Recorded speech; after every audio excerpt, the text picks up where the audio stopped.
Hi, I'm Bonnie Cha, Senior Editor at CNET.com, and today we're taking a first look at the Samsung Saga.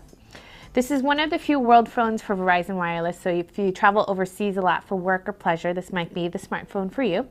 Talk about the design first a little bit. The Saga shares a very similar design to the Samsung Epix and the Samsung Blackjack 2.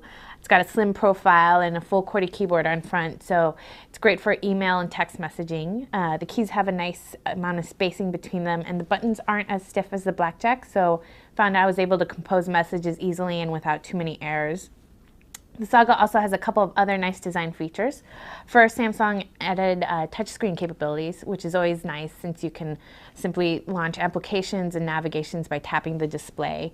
And you also get an optical mouse, so instead of using your finger, you can use the optical mouse to achieve the same effect. And you can use it to kind of move around the screen.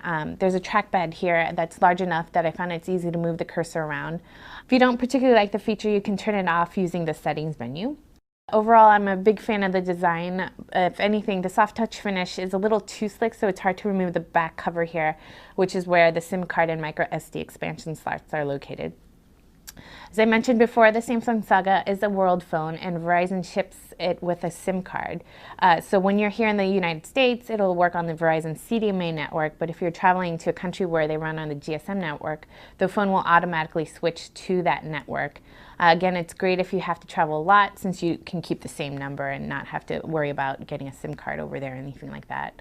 Aside from that, the Saga is pretty much a standard Windows Mobile device. It runs Windows Mobile 6.1 Professional Edition with full document editing and email capabilities. Verizon has also included a link to its application store, so you can add more programs and utilities to suit your needs. It also has Windows Mobile Media Player for enjoying music and video, and features a 2-megapixel camera on the back here. And it took some decent photos, so it's not a bad multimedia device either.